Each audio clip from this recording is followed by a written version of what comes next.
Hello student, welcome to Unacademy. स्वागत है आप सभी का न्यू यूट्यूब चैनल पे GATE and ASC electrical electronics in 10 का मीनिंग यहाँ है कि जो भी वीडियोस या कंसेप्ट आपको यहाँ सिखाया जाएगा वो विद इन 10 मिनट होगा स्टूडेंट। आज का हमारा टॉपिक है difference between system and control system.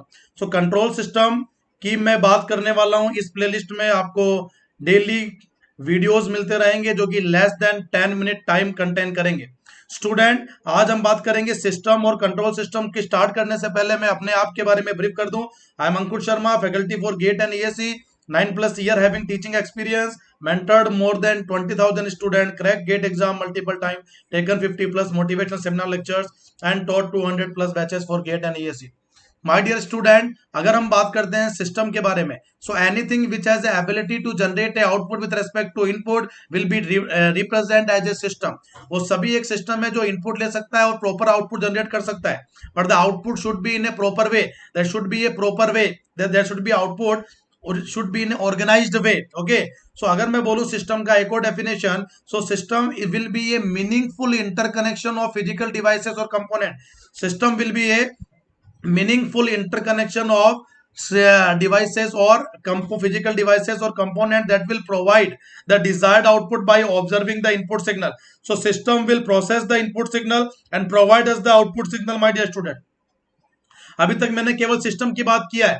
अगर ये सिस्टम इनपुट ले रहा है और एक आउटपुट जनरेट कर रहा है, जो कि आउटपुट एक ऑर्गेनाइज्ड वे में है, उसका आउटपुट एक प्रॉपर है। अगर मैं आपको डिफरेंस बताऊं कि सिस्टम और कंट्रोल सिस्टम में क्या डिफरेंस है, तो आप देखो स्टूडेंट, हम एक फिजिकल एग्जांपल लेते हैं फैन का।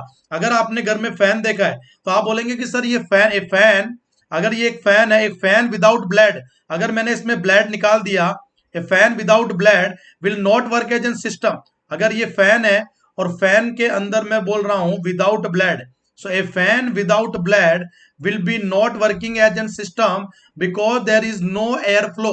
There is no air flow, तो ये सिस्टम की तरह वर्क ही नहीं कर रहा है, ये सिस्टम की तरह वर्क नहीं कर रहा है। But a fan with blade, अगर मैंने यहां 3 ब्लेड लगा दिया इस तरह से, so a fan with blade now will become working as an system because a fan with blade, अगर मैं बोल रहा हूं फैन प्लस विथ ब्लेड, तो आप बोलेंगे सर ये अब एयर फ्लो तो है, तो हम बोलेंगे now it is working as an system, but still you are not able to control the air flow, क्योंकि आपने अभी रेगुलेटर कनेक्ट नहीं किया है। So a fan with the 3 blades, a fan with the 3 blades as well as plus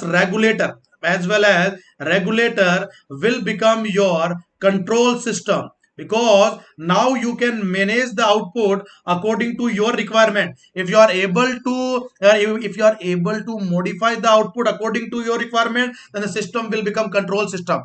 अगर आप अपने according जो आप चाहते हो, जो whatever you desire, अगर आप चाहते हो और वो आउटपुट आप ले सकते हो, आप सिस्टम के आउटपुट को अपनी रिक्वायरमेंट के अकॉर्डिंग मॉडिफाई कर सकते हो, वो सिस्टम कंट्रोल सिस्टम है।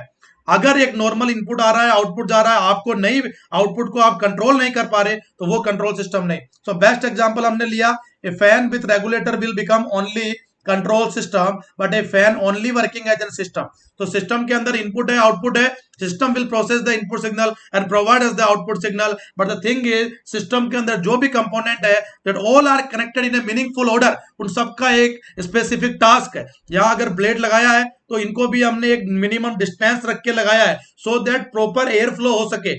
इसका मतलब ये कि कंपोनेंट जो आप यूज कर रहे हो उसका मीनिंगफुल ऑर्डर अरेंजमेंट होना बहुत जरूरी है। अगर हम कंट्रोल की बात करें, अभी हम सिस्टम की बात किए थे, so control further divide in manual automatically. Let us assume that a person want to take bath, तो अगर ये शावर ले रहा है यहाँ पे, और अगर he has to manage the requirement of hot water and cold water, तो क्या इसको यहाँ पे वॉल को मूव करके hot water and cold water की रिक्वायरमेंट को फुलफिल करना होगा, my dear student. But tell me right now, अगर मैं यहाँ पे इसी में अगर मैं एक टेम्परेचर कंट्रोलर लगा देता हूं, और वो टेम्परेचर कंट्रोलर यहाँ वाटर से टेम्परेचर, यहाँ मैंने क्या लगा दिया, केवल एक temperature controller, that temperature sensor will sense the water और automatically it will react. Are you getting my point student? तो यहाँ पे ह्यूमन ऑपरेशन था और यहाँ पे हमने टेम्परेचर कंट्रोलर को रिप्लेस कर दिया, ह्यूमन ऑपरेशन को रिड्यूस कर दिया। तो क्या ये मैनुअल कंट्रोल था, क्या ये ऑटोमेटिक कंट्रोल है? What is the today's requirement of industry?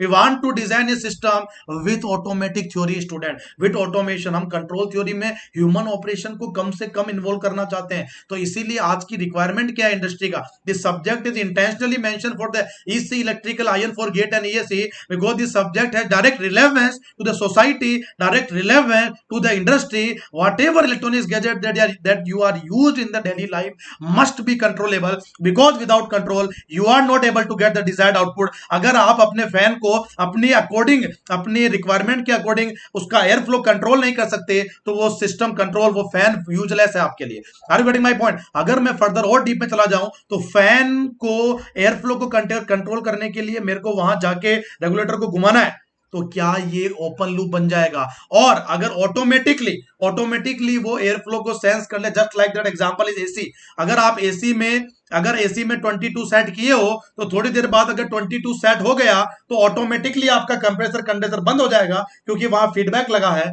और वो फीडबैक क्लोज लूप सिस्टम बता रहा है। अपकमिंग वीडियोस में और भी डीप में पढ़ेंगे, जहां कंट्रोल सिस्टम के बारे में और एप्लीकेशंस की बात और ट्रांसफर फंक्शन की बात करेंगे, क्योंकि ये सब वीडियो 10 मिनट के विद इन 10 मिनट रखे जाएंगे। 10 मिनट से कम होगा, 8 मिनट हो सकता है, 9 मिनट हो सकता है, उससे ज्यादा नहीं होगा। तो इसीलिए यहाँ पे छोटे छोटे वीडियो के फॉर्म में आपको छोटे छोटे कंसेप्ट मिलेंगे student. So what is control system? Finally we can say that control system has ability to modify its operation according to requirement. अगर ये control system है, if it is a control system, then in the control system always remember one statement student. For the control system, the input signal is nothing but the desired output. तो control system में हमेशा input जो है वो आपका desired output होगा, और जो आउटपुट है it will be always work as an actual output. तो आप याद रखें, इंटरव्यू में क्वेश्चन पूछा जाता है कि कंट्रोल सिस्टम में इनपुट क्या होता है, स्टूडेंट बोलता है इनपुट होता है, एग्जामिनर सुनना चाहता है desired output. So as far as control system is concern, your input signal is nothing but desired output. अगर आप एसी को कंट्रोल करना चाहते हो तो एसी में इनपुट क्या दे रहे हो आप? 22 आपने डिजायर्ड आउटपुट था, आपने इनपुट में दे दिया। क्या चाहते हो एसी से? कि वो 22 पे कूलिंग करना स्टार्ट कर दे। So that is why my dear student, in the control system your input is nothing but the desired output. So that's all from this video. अगर आपको अनअकैडमी पे सब्सक्रिप्शन लेना चाहते हैं, डेली क्लासेस चल रहा है गेट और ईएससी का, ये यूआरएल टाइप करना है, उसमें गेट और ईएससी सर्च करना है, गेट सब्सक्रिप्शन 12 मंथ और 24 में सेलेक्ट करना है, लाइव एएन के code you have to use, and finally you need to take payment student. Okay, you need to make payment. You have to use live ANK code. It is most important. When you use the live ANK code, you will get the 10% instant discount. और आपको मेरा personal guidance मिलेगा, और यही उन सब personal guidance के benefits है स्टूडेंट। आप पढ़ लीजिएगा इसको, ये सारे बेनिफिट्स है लाइव एएन के जो करेगा ईसी इलेक्ट्रिकल आईएन स्टूडेंट के लिए गोल्डन अपॉर्चुनिटी है। वीडियो अच्छा लगा तो लाइक करिए। सारे वीडियो शॉर्ट ही होंगे, 10 मिनट से कम ही होंगे, और हर दिन हम नया नया कंसेप्ट सीखेंगे इसी टाइम ड्यूरेशन में। So that's all from this video student. I मिलेंगे नेक्स्ट वीडियो में और भी अमेजिंग कंटेंट के साथ।